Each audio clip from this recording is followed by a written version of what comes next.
Hiya, it's Zzomiez, and welcome back to another Warrior Cats Ultimate Edition video.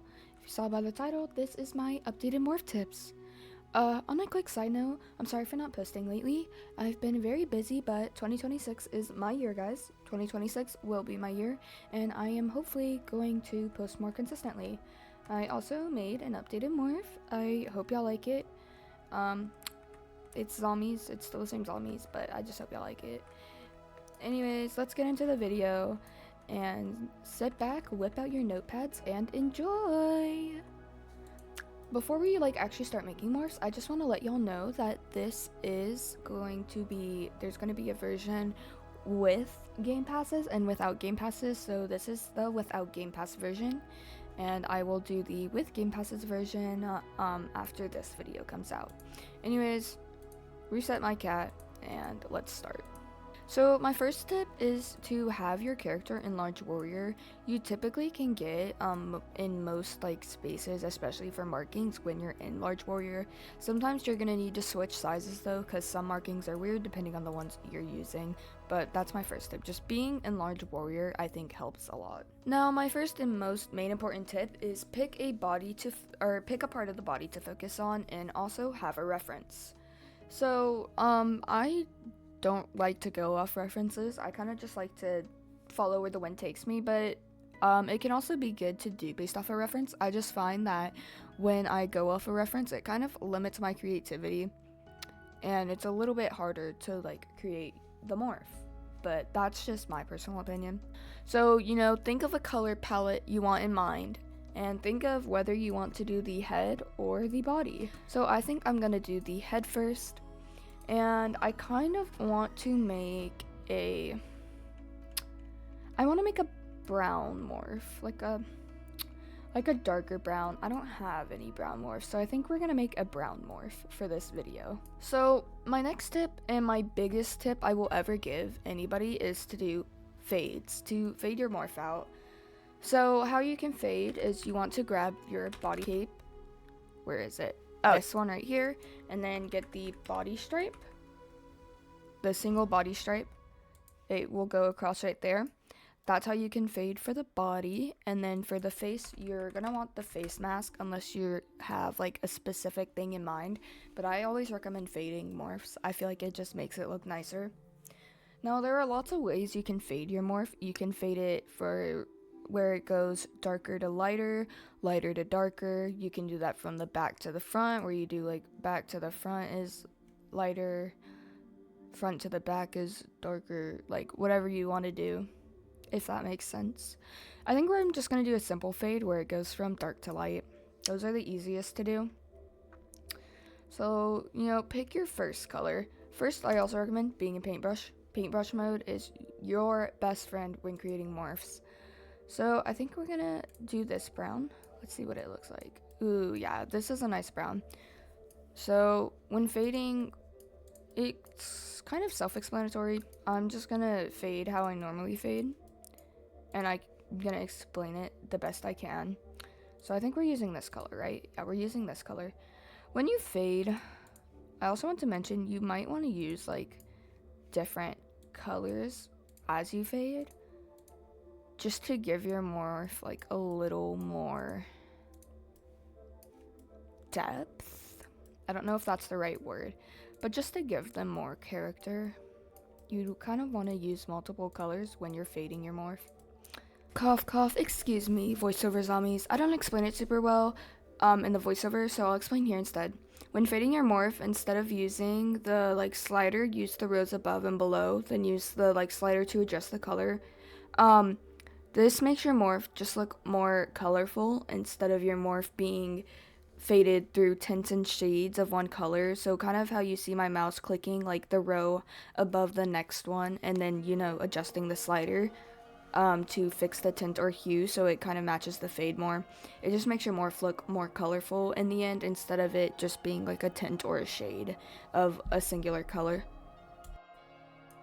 This is our little dude. His name is Little Dude. That's what his name is going to be. I've decided that now, that his name is Little Dude. I just want everybody to know that real quick. His name is Little Dude.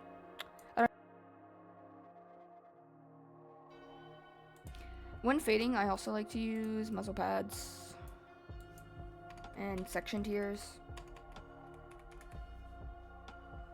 on the face. It just flows better,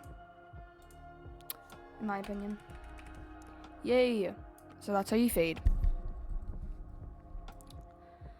So next, after you fade, like I said in the beginning, focus on a part. I like to do the head first, and I like to do the eyes just to match whatever color.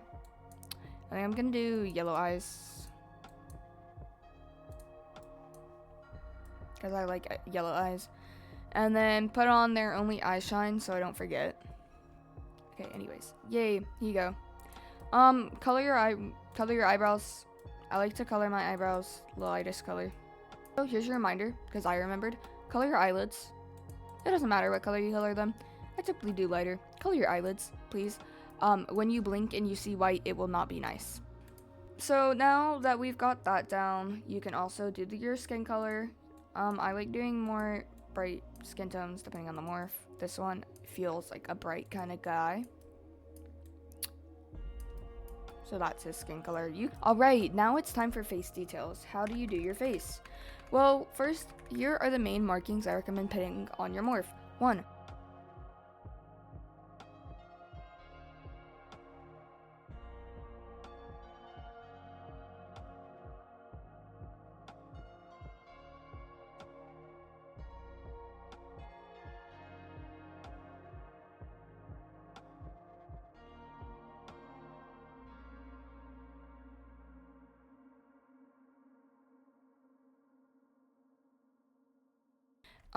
Whatever markings you want to do, you can decide your markings next.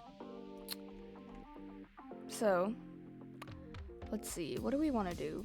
I think I'm gonna go with just like good old stripes, because I like the stripes. The new markings are more like non-faded morphs, so I can do like complex morph making in another video, if y'all would like to even see that, where I go into how you make more complex morphs without fading, but this is more of just like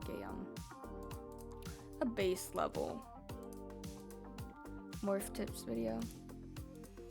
So going with the theme of like slapping colors around until it looks good, that's what I'm doing here. Or like your markings darker, so you grab like the darker color of this, like say this is my color, and I slide it down so it's dark, and do that, or do a little bit lighter version of that. You can do that. That works. But I like experimenting with colors and seeing what looks good, what doesn't look good. So now, after you have your head done, or at least your markings done, I think this is the most I'm gonna do. You can be more creative with it if you want, but I'm kind of just doing something simple. Then I like to do my eyes. I like using the eyeliner. Eyeliner is low-key my new best friend. I like using the thick eyeliner. I just think it looks nice. And then doing whatever eyes you want. I think I want this to be a chill dude, so we're gonna do the relaxed eyes. And I'm just gonna color his eyelids like a lighter color real quick, just because I think that helps create like a better balance within your morph. We do the body. So the body, you can kind of just base it off the head. The body is pretty simple after you've got the head done. I think I'm gonna use the low ticks. I like how these look. And then, so we'll do the dude's head. Another thing I like to do is fade markings. So make them a little lighter as you go down. Just use the slider. Just to make them a little lighter so they don't look as harsh. Like if we were using these down here, it looks very harsh. Yeah, and that's markings done. You can be a little more fancy with it, if you will, if I shall say, dare utter those words. Like I can add the rear stripes to add like a little more stuff on, just detail. Oh, and then another one I like to add is back stripe. single back stripe, and I typically like to do it like the same color as the darkest marking.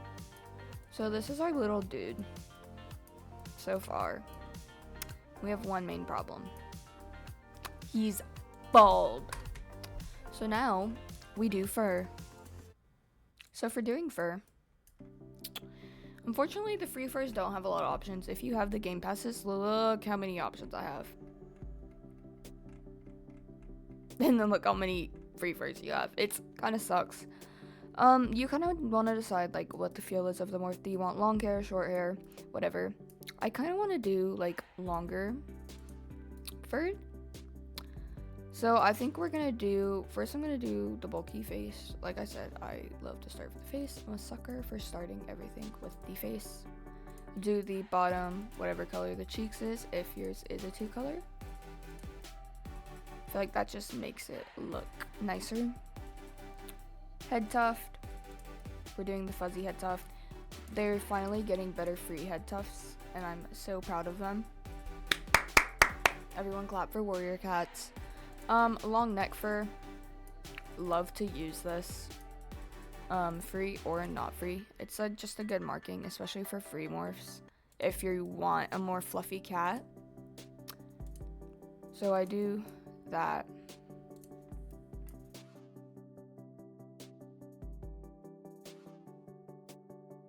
And then the ear fur. Don't forget the ear fur. Ear fur is a lifesaver.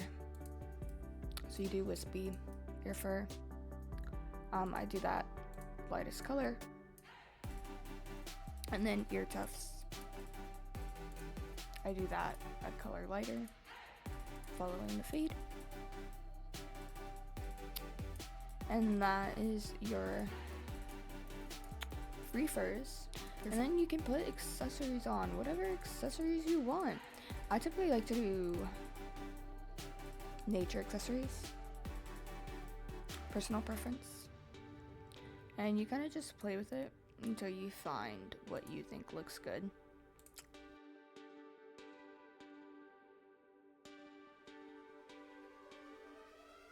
So then those are the accessories I'm using. Like I said, I like to use more nature-based accessories. Why do I have a leaf? So this is what we look like out of editor. Very colorful. It's got a kind of got like a purplishy. It kind of looks like a sunset. And I think it turned out good. You know, for like free stuff, you can still make pretty cool morphs, and they're adding more stuff. They're adding like a bunch of cool markings. They're adding some more furs, like this face fur is really nice. You know, you used to have the face furs that make you look basically only bald, except for like the face fluff and other stuff. So I'm glad they're adding more.